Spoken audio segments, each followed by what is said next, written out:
everyone, I'm Teresa Miller and welcome to Writing Out Loud. My guest today is mystery author Susan Rogers Cooper. Susan, I've heard it said that you're half fifth generation Texan and half Yankee. How does a combination like that work? Very well, actually. No, my mother is a Yankee and my dad was a career Marine, and he met her in Seattle, and the rest is history. And the rest is history. And down in Texas, because you're living and writing in Texas, right. Is that correct? When he retired from the Marines, the whole family moved back to Texas.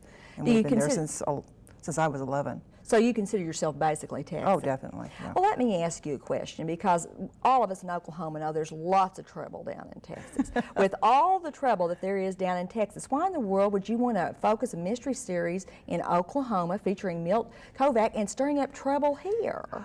Well, I remember distinctly when I was about 12, right after we moved to Texas, my father took us on a trip to Turner Falls in Oklahoma. Right. And I fell madly in love with Turner Falls. And when I placed Milt's home, made up Prophecy County and Mountain Falls Road, it was Turner Falls. I wanted it to look like that, to be that area. And so that's why I placed him in Oklahoma. Well, generally speaking, do you think Oklahomans are of higher character than Texans? Oh, don't go there. Don't go there. We're going to touch that. You're a smart woman. You know what causes murder, don't you? Yes, I do. You mentioned that you made up the setting for the Milt Kovac series, Prophecy County. Oklahoma's real, Prophecy County is not. How did you come up with that name, Prophecy County? Well, it was from a line in the story, and originally I had made the county Osage County, not knowing there was already an Osage County, because I wanted to say the sages of Osage. Well, when I found out there was a county, I had to change that, and I wanted the line to still read the same, so it became the Prophets of Prophecy. Okay. So. Wait, what are the advantages of working with a fictional county? I mean, as we said, you're working within a state that actually exists. Why come up with a fictional county? Why not just Osage County? Because one thing, I don't know Osage County. I'd have to go there, live there for a while, and to be able to be true to the county itself and to the people there. To make it up, you can do whatever you want to. You can put the streets wherever you want them. You can put businesses where you want them and houses where you want them, and be your own urban planner. And even though that you do have a lot of fictional license, I know you do a lot of hard research too. And you were telling me recently that you actually visited a morgue. Explain why you needed to go visit a morgue and what's that like? This was for the E.J. Pugh series, for the book that is coming out in the spring of next year.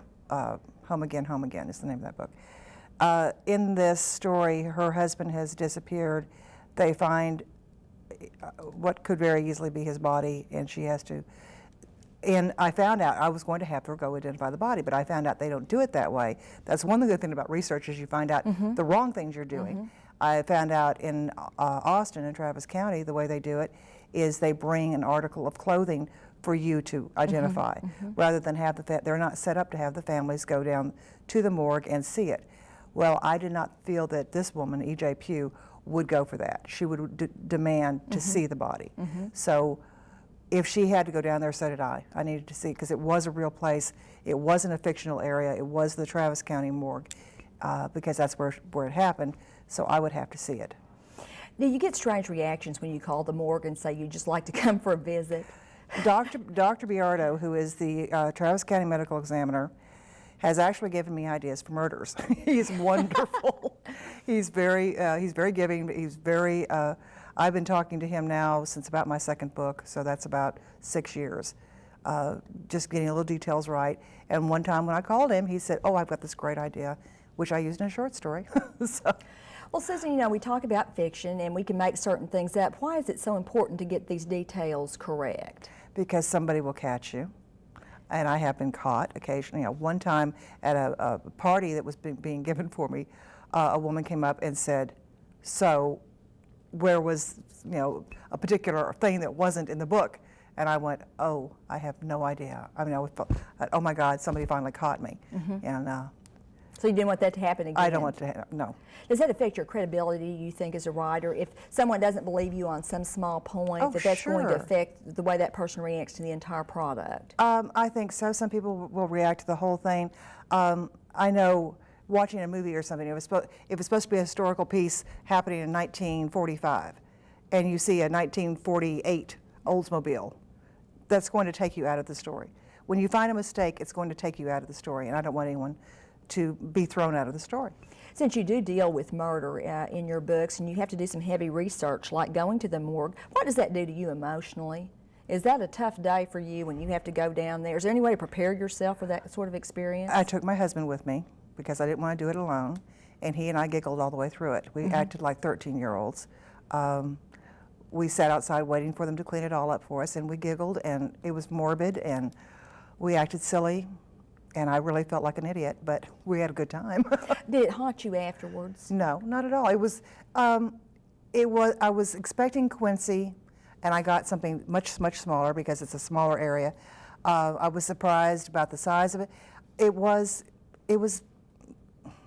not really haunting. I think if I had seen an autopsy or something like that, it would have been. But this was just the nuts and bolts of death. You started the Milt series, I believe, with The Man in the Green Chevy, is that correct? And now that book is out of print, yet if we want to collect it, how much does it cost us to get a copy of that? Last time, well, someone called me 2 days ago, a collector who had just seen it in a catalog for $650. Does that just blow your mind, Susan, Oh, yes, that it something you wrote, people are actually paying that kind of money for that? Yes, it certainly does. And are people actually buying books for that price around? Well, I know that there people were buying it for $500. I don't know if anyone's buying it for $650 yet, but. So you really have some devoted fans out there. The collectors are an incredible, crazy bunch of people, and they're wonderful people. You know, there's special challenges, I imagine, when you're writing a series. And how many books are in the Milt Kovacs series? Excuse me. 6. 6. And so these characters grow from book to book. Now, I don't want to give away the name of this character, but you make a decision in that series to kill a character that's fairly significant in Milt's life. Is that a hard decision for a writer to come by? Did you know you were going to do that all along, or was that something as you were writing you thought, hey, this character's got to go?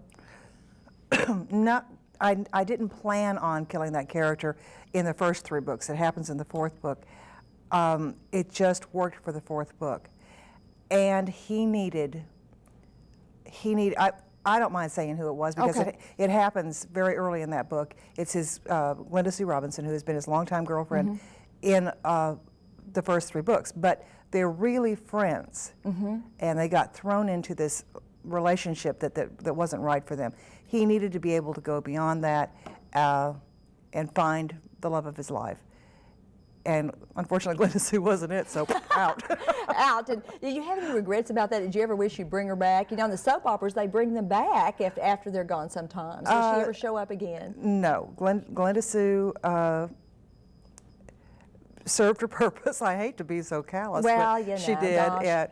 And she served a good purpose in that story because I think it's probably my favorite of the Milts still, even though I love all of the Milts. That one showed me so much about him and about her and their childhood and really went back to their roots. And it was a very important book for me and for Glenda Sue since she died. Well, yes, but she's been immortalized. I mean, you know, we will remember her now forever. And when you're balancing so many series, you have the E.J. Pugh that we just talked about, you have the Milt Kovac and the Kimmy Cruz series. Is it hard to balance all those mystery series at once? It could become so, yes. Right now, I'm working so much with the E.J. Pugh series because I'm under contract with that, and it's a new thing with Avon with original paperback, which I've never done before. I've always done hardback and paperback, but this is an original paperback, and they come out a lot faster. So I do have to work a lot on these books, get them out quickly. So right now I am concentrating on E.J., although Milt is knocking at the door. And what about Kimmy? Kimmy, I've got a story started on her. It's kind of put back a little bit at the moment because right now Milt's knocking and EJ is already there, and yeah, sometimes it gets confusing. Well, I would think so. And as a writer, you have a very different persona and feel about you inside when you write, say, a Milt book as opposed to an EJ book. I just hear different voices. they all have such distinctly, for me, distinctly different voices. And I can get back into the voice. Luckily, I do have my whole library above my of my books above my computer. And when I need to get into Milt, I just grab one of his books and start reading it, and I can hear his voice again. Or the same with Kimmy or EJ. I can pick up the voice and get the rhythm and get going that way. We should note that all three of your series are in first-person point of view, and that must be hard to distinguish the voices in a way, particularly when you're writing with a male narrator. Milt, is it fun to write from the male point of view? And I love it. I've had other writers say, "Ooh, female writers say, ooh, how can you do that?" But basically, how could you not do that? If you're a writer, you have to write from everyone's point of view. You have to have believable characters in both sexes. Just because I'm writing in first person, I don't think it's any different. I really love his voice. I love the way he talks and the way he goes. And when he starts going, it's great. We have a good time together. with your women characters, EJ and Kimmy, and you're using first person I, do people sometimes think that you're writing those yourself? Do they confuse you with your characters? I don't think anyone confuses me with Kimmy, who's 5 foot even and weighs 98 pounds. But EJ, who is a 5'11" overweight redhead, people do confuse me with. Especially even my own husband, who thinks that he is Willis. He really thinks Willis, EJ's husband, is based on him. Well, just between us, is there any truth to that? Maybe a little bit. Not as much as he thinks, but a little bit. But it's based on family life, and we have a family, and some of the I guess the Pughs, EJ and Willis, are, instead of being like heart to heart, they're more like the Bickersons, if you remember them. And that's kind of like home, so that's okay. Right. And EJ's a writer. She's a romance writer. She's a romance writer. What made you decide to choose romance writing as her career? Gosh, I don't remember now why. It's been a while since I first created her. I guess I didn't want to make her a mystery writer, but I wanted, because that would be too close an association. yeah, I wanted it to be a genre that she could come and go from, because she has children, small children that she needs to take care of, and a home and all this, and something that she could do quickly without her whole soul going into it. Is it fun for you as a writer to have a character who's a writer too? In a way, yeah, it is. Though sometimes it gets in my way, that I have to get her back to writing. Well, I've got all this other stuff I want her to be doing, but she still has to write this stupid book, you know. Do you have to balance that too? Is it hard for you with a family to be able to balance all these different series, your family life, you're a fun person, you like to be with people. How do you get all that to work, Susan, and come together? Sometimes it doesn't. I mean, I think I try to stay at my computer at least 4 hours a day. Sometimes I'm not writing, sometimes it's the business end of the business. But I try to stay there at least 4 hours a day and get as much done as I can do in that period of time, and not worry about the dirty kitchen. You know, Susan, in addition to all of the other things you're doing with these series, you're really part of a movement in a way. This with strong women mystery writers shaping the genre and influencing the genre. Is that just a trend, or do you think that's going to be a lasting effect on American literature? Oh, I don't think it's a trend. I think it's here to stay. We have so many strong women writers. We have some wonderful men writers too that will always be here. I think it's about time that was balanced, and I think we are balancing that. Okay, do you think women writers, mystery writers, could you say have a different temperament than male mystery writers? I think it depends on the writer. There are women who, and I think I'm one of them, I can be one of them, who write more the style of the men, and I think I do that with the Milt series. I think women are more associated with the cozy or the traditional, but yet there are some wonderful male writers out there doing traditional cozy stuff. So I think it's a balance really right now. And it's a little, there's more men on the hard-boiled side and more women on the cozy side right now, but I think it's going to even out. Susan, we're going to take a brief break and then come back and talk about Hickory Dickory Stalk. We'll be back with more Writing Out Loud.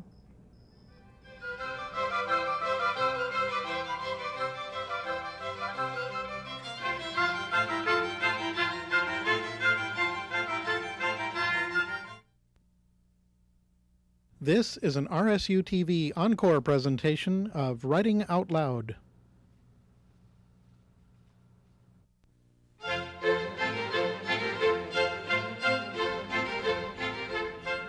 Hello everyone, I'm Teresa Miller and welcome back to Writing Out Loud. I'm visiting with Susan Rogers Cooper, who has nerves of steel. She's visited a morgue researching her mystery series. Your latest release is in the E.J. Pugh series, Hickory Dickory Stalk. Right. Tell us a little bit about what's happening in Hickory Dickory Stalk. Well, this is a continuation of the first book, which was 1-2, What Did Daddy Do? It is a separate book, a separate mystery, but the family life continues. In the first book, they inherited an extra child, 4-year-old Bessie, who's very much going to be part of this book. There's no way the first book, 1-2, What Did Daddy Do, is ever going to be forgotten, because it affects their lives so strongly with the murders of their next door neighbors and the birth parents of their new child, that is going to affect every one of the books. In Hickory Dickory Stalk, a new family has moved into the house next door, and they have a 16-year-old son who is a bit of a nuisance. He becomes a nuisance to, especially to EJ, and strange things begin to happen around the house.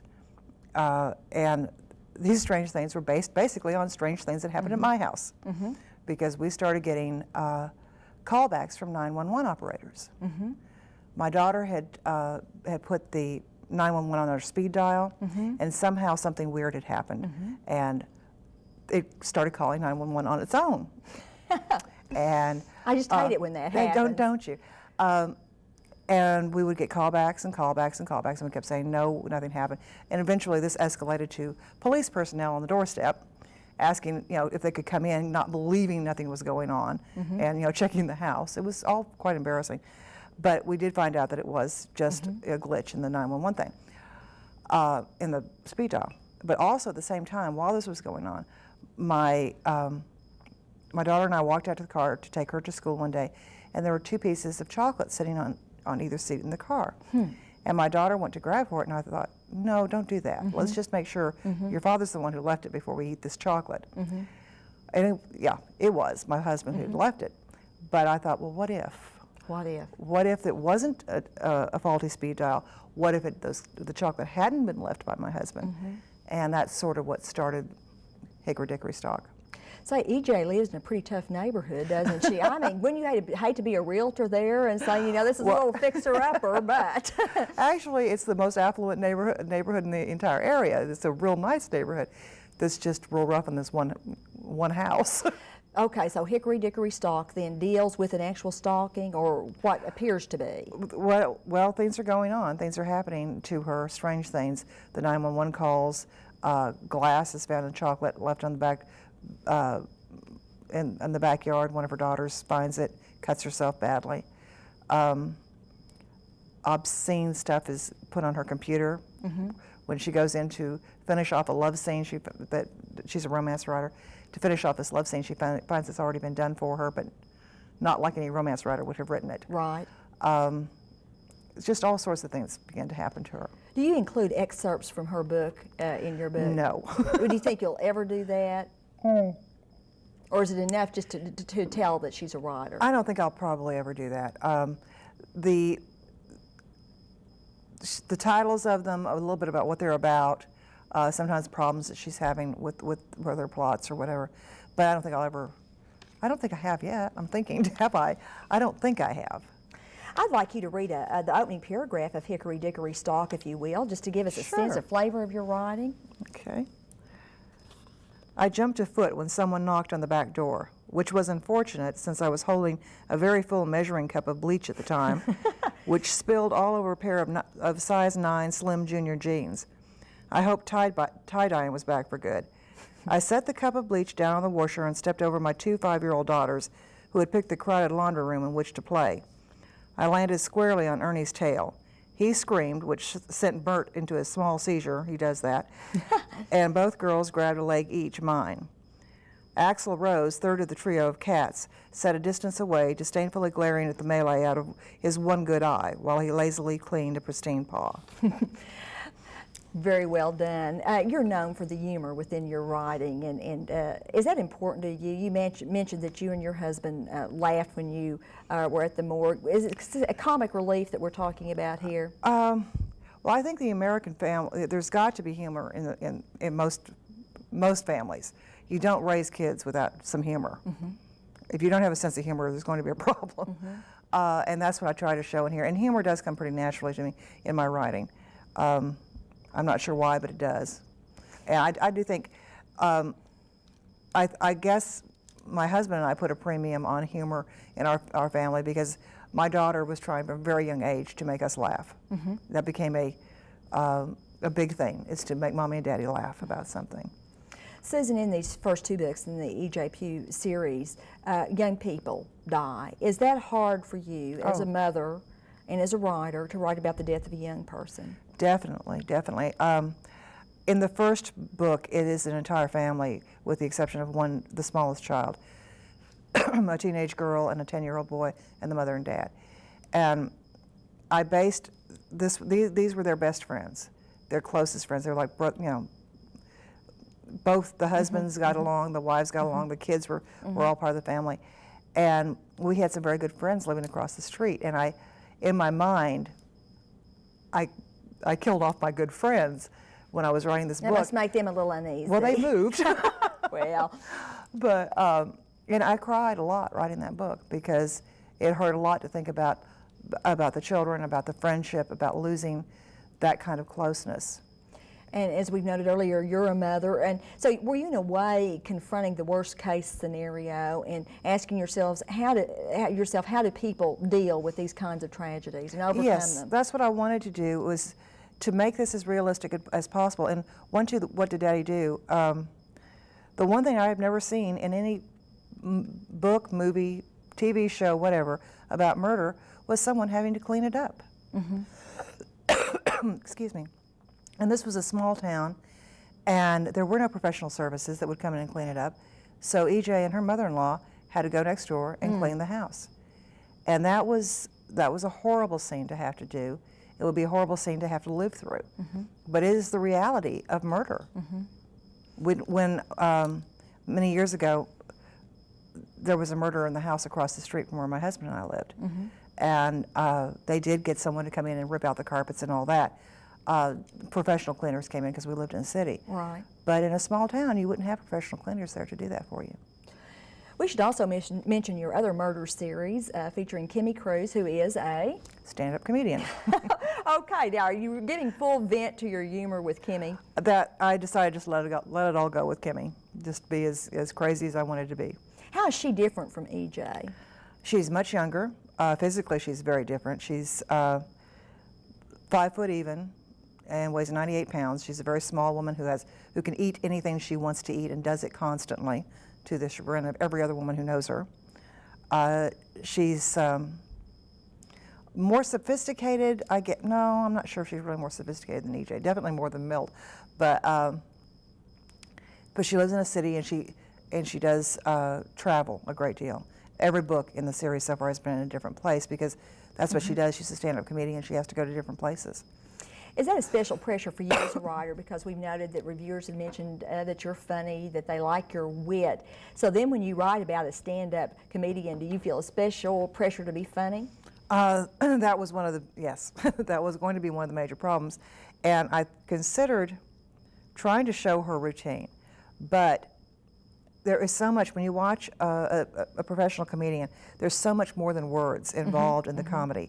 There's the timing, of course, there's hand motions, there's movement, all involved in what their act is. And I decided that would not be where the humor came from, was her routine. Instead, like a doctor gets asked advice or a lawyer, gets asked advice, she's going to be told jokes, bad jokes. And I've been collecting for a couple years now terrible jokes from all over the country, and they appear sporadically in the Kimmy books. Okay, so we can expect to run into a few of those. Oh, some real bad ones. And Susan, when you go out and are among people, because your books are funny, do people expect you just to be funny all the time? I think sometimes on panels and stuff when I'm at conventions, yeah, that's expected, I think. Okay, let's see what we've covered here. There's you have romance. In a way, you have the romance author. You have raw justice with Milt Kovac. You have the laughter. What's the most important to you, do you think, in all that mix? Or do you need it all to be a well-rounded, balanced person? I think what's most important to me is the characters themselves, to get the character across, to make the character, even if she's a stand-up comic or whatever, to make her real, to make make her believable, and make Milt believable, and make the people around him believable. How locked in are these characters to their professions? For example, is EJ always going to be a romance writer, or might she try something else down the road? She wants to be a literary writer. She wants to write the great American novel, but until her kids are older, there's no way that she feels that she can do that, that she'll have that huge block of time to dedicate to the great American novel. So meanwhile, she's going to do this. Okay, what's the next book that we can look forward to? Hickory Dickory Stock just came out, and Home Again, no, was that the name of it? We just had to change the name. Yeah, it's Home Again, Home Again. Is it hard to change the name? Oh, it was horrible. I had this most beautiful name, wonderful name, and then someone came out, someone had a book coming out to run the same company like a month before mine's coming out. Is there any chance, Susan, this is just wild imagining on my part, that EJ's editor might be killed at some point? No, I don't. I don't want to scare my editor. No, I don't think that will happen.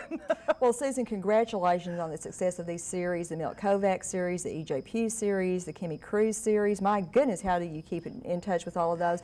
Congratulations on this latest book, Hickory Dickory Stock. Thanks for joining us. Thank all of you for being with us on Writing Out Loud.